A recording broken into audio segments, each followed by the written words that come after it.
गुरु चर्चा करिएगा, गुरु का आदेश करिएगा तो आपको भी लाभ ही होगा। मैंने तो देखा है 30 वर्षों में, जब मैं कमरे के भीतर भी शिव चर्चा करता था या बाहर भी करने लगा, तब से आज तक मैं देख रहा हूं लोगों के कष्ट में कमी आई है, लोग अच्छी स्थिति में गए हैं। पैसा आपके पास भले नहीं हो, पैसा तो मेरे पास भी नहीं, पैसा आपके पास भले नहीं हो, लेकिन अच्छा पहनने लगे हैं आप, अच्छा खाने लगे हैं आप, आपके परिवार के लोग अच्छे रहन सहन में रहने लगे हैं। ये मैं लगातार देख रहा हूं। और आपके कष्ट कम हो जाते हैं। कब नहीं कम होते हैं? जब आप इसका रोना रोते हैं। दवा खा नहीं रहा है, रोग के बारे में हल्ला कर रहा है, दवा बताई जा रही है, आप सुन ही नहीं रहे। अरे औषधियों के इंतजार में व्याधियां प्रसार थोड़ी ही रोक देंगी। आप दवा नहीं खाएगा तो बीमारी रुक जाएगी कि बीमारी बढ़ेगी, उसका लक्षण है बढ़ती है, वो दवा तो खानी होगी। तो आप ये रोना क्यों रोते हैं? कष्ट किसको नहीं है यहाँ? कौन मुक्त हुआ है इससे? शिव भी शरीर में आए तो मुक्त नहीं हो सकते वो। ये योनिगत दोष है। योनिगत जैसे होइएगा आपके कर्मफल आपका पीछा करेंगे, काल का प्रभाव आप पर पड़ेगा, समय का प्रभाव आप पर पड़ेगा। वो तो शिव भी शरीर में आएंगे तो उनको तो जगत के नियमों में चलना होगा। हिंदुस्तान में घुस आइएगा आप अमेरिका से, आप कहिएगा कि यहाँ का कानून हम नहीं जानते हैं। वाह, ignorance of law is no excuse. कानून नहीं जानना कोई माफी नहीं है। अरे भाई, कोई आदमी इस देश में घुस जाएगा नेपाल से, कहेगा हमको यहाँ का कानून, यहाँ का आदमी नेपाल चला जाएगा, कहेगा हमको कानून नहीं मालूम था इसीलिए ऐसा किया, सजा नहीं मिलेगी उसको? मिलेगी। तो इस धरती का जो नियम है उसमें शिव भी आएंगे तो उनको यहाँ के काल चक्र में पड़ना ही पड़ना है। तो कौन मुक्त है यहाँ? और कष्टों के बाद भी कुछ चीजों को आप पकड़े हुए हैं। भारी परेशानी में भी कुछ चीजों को पकड़े हुए हैं आप। परिवार को पकड़े हुए हैं। बेटा अच्छा लगता है, पत्नी अच्छी लगती है, कुछ चीज़ें अच्छी लगती हैं, कुछ लोग अच्छे लगते हैं। भीषण कष्ट में भी जो अच्छे लगते हैं वो आपको अच्छे लगते हैं, उनको नहीं छोड़ते आप। शिव ही एक पराया है, वही महादेव दूसरा है। उसी से रिश्ता इतना कमजोर है कि छोड़ दिया जाए, बाकी किसी चीज़ को नहीं छोड़ा जाए। अच्छे कपड़े साफ पहनना नहीं छोड़ा आपने, नहाना नहीं छोड़ा आपने, खाना अपने मर्जी का खाना नहीं छोड़ा आपने। कष्ट है तो हैं, तब भी आप ऐसा करते हैं, व्यवस्था करते हैं आप। तो आपका गुरु ही इतना कमजोर रिश्ता रखिएगा तो कैसे चलेगा भाई साहब? धरती पर भी रखिएगा तो नहीं चलेगा। तो चलो, इतने कष्ट हैं, शिव भी रहेंगे तो क्या अंतर आएगा? इतनी परेशानियां हैं, एक हमारा गुरु भी रहेगा तो क्या अंतर आएगा? उसी में करेंगे। और करना शुरू करिए ना, वो दुख धीरे धीरे टूटते हैं, खत्म होने लगते हैं। कहा जाता है ना कि बनने में समय लगता है, टूटने में समय नहीं लगता है। एक बार मेरे टीवी में भगवती ने कहा था, मेरे टीवी में, झूठी कहानी, नदी आवा है न बउआ तो धीरे धीरे अह रहा है। वो जहाँ रहिएगा, जहाँ की बोली होगी, जवाब उसी की बोली में आवेगा, वहीं की बोली में आवेगा। मेरी ये भाषा नहीं है, मैं तो भोजपुरी भाषी हूँ। उत्तर आया था, नदी आवा है न बउआ, मन नदी में जब बाढ़ आती है, नदी आवा है न बउआ तो धीरे धीरे अह रहा है। यानी नदी के बाढ़ का पानी धीरे धीरे घटता है, अकबकाओ नहीं। एक बहुत मैं कष्ट में पड़ गया था, डॉक्टरों ने कह दिया था कि इसका कोई इलाज नहीं है। उसी पर उन्होंने उत्तर दिया था कि नदी आवा है न बउआ तो धीरे धीरे अह रहा है। यानी धैर्य रखो, नदी का पानी, बाढ़ का पानी खत्म हो जाएगा, फिर सूखी जमीन मिल जाएगी। तो आप जो आपकी मदद करने वाला है उसी को छोड़ देते हैं आप, उसी को अपने व्यापार का साधन बना लेते हैं। अरे उसको छोड़ दीजिए, बाकी करिए ना। कहाँ कुछ रोक रहा है कोई आदमी? जब रोक ही देंगे हम, आप मान ही जाएंगे हम, तो गुरु की क्या जरूरत है? श्रद्धा आप में पैदा ही हो जाए, संशय का नाश ही हो जाए, तो फिर गुरु की क्या जरूरत है? शिव के प्रति प्रेम ही पैदा हो जाए तो फिर गुरु की क्या जरूरत है? कोई रोल उनका नहीं है, कोई भूमिका उनकी नहीं है, सब करेंगे गुरु। उसी रिश्ते में आप सेंध मारते हैं, उस रिश्ते को तो बचा के रखिए भाई साहब।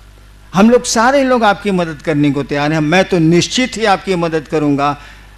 बस गुरु का आदेश उनकी नियत से आप करिए, जो वो चाहते हैं वैसी नियत पैदा करिए, ऐसी ही उनसे दया मांगिए और देखिए जिंदगी बदल जाएगी, खुशियां वापस लौट आएंगी।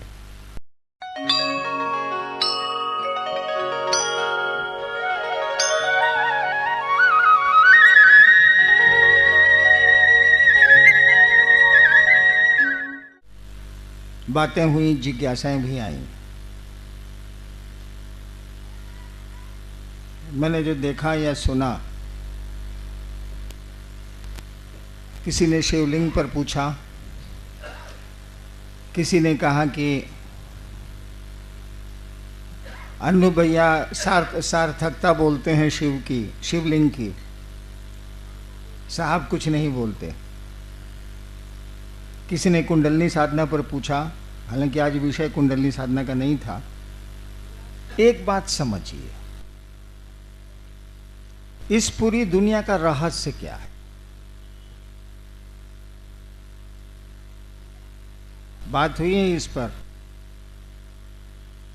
कई वक्ताओं ने इस पंक्ति को अपनी चर्चा में कहा कि पूरी सृष्टि उस शिव की इच्छा से निर्मित है, उस ईश्वर की इच्छा से निर्मित है। ध्यान दीजिएगा, आप भी निर्मित हैं उसी की इच्छा से। ये खुदा की खुदाई है,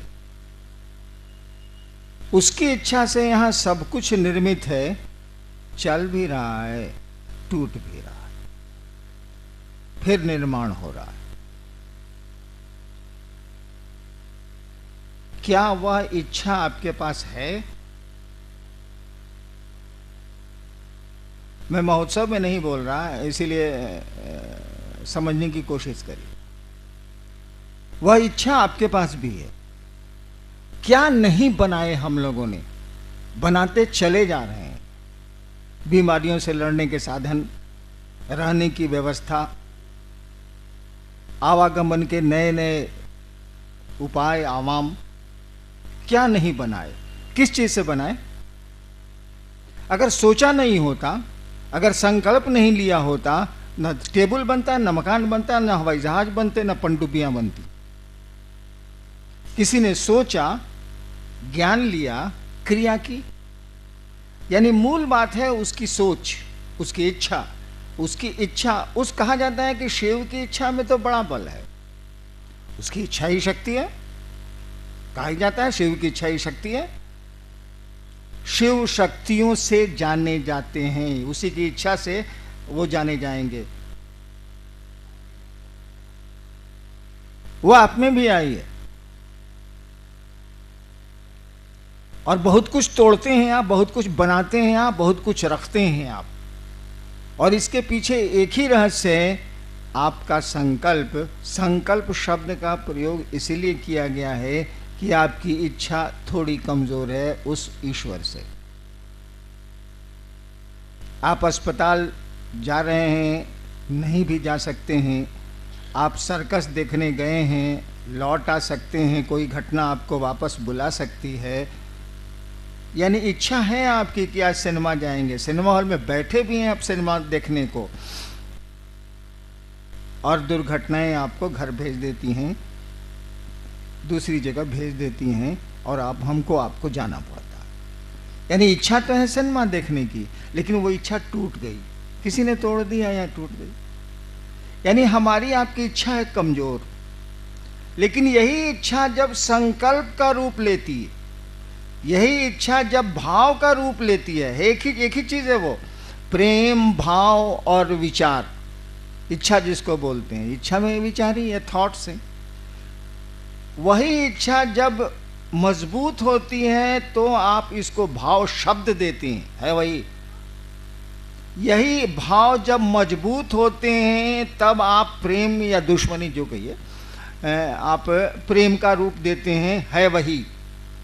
पानी वही है जो भाप भी बना है, या भाप वही है जो पानी भी बनता है और बर्फ भी है वही। यानी उस सृष्टिकर्ता के पास जाने के साधन आपके पास हैं, क्योंकि उसने अपनी इच्छा से पूरे जगत का निर्माण किया है। आप अपनी इच्छा से शिव के पास जाएंगे, वो ऊर्जा आपको दी हुई है, वो अस्त्र आपके पास है, वो साधन आपको दिया हुआ है। आपकी इच्छा कमजोर है, इसीलिए कहा जाता है कि भाव होगा तो शिष्य बनेंगे आप, भाव होगा तो देवता लभ्य होंगे, भाव होगा तो देवताओं का दर्शन होगा। कुछ नहीं है, ये आपकी इच्छा है और कुछ नहीं है। इच्छा अभी होती है फिर टूट जाती, लेकिन इच्छा जब ठहर जाएगी तो उसके रूप बदलेंगे, उसके परिणाम भी बदलेंगे। रहेगी मटेरियल वही है, सामान वही है, H2 वही है, हाइड्रोजन 2 ऑक्सीजन 1 उतना ही है। पानी में, बर्फ में, भाप में मटेरियल तो एक ही है। मटेरियल आप ही के पास, वो इच्छा का मटेरियल है, उसको आप मजबूत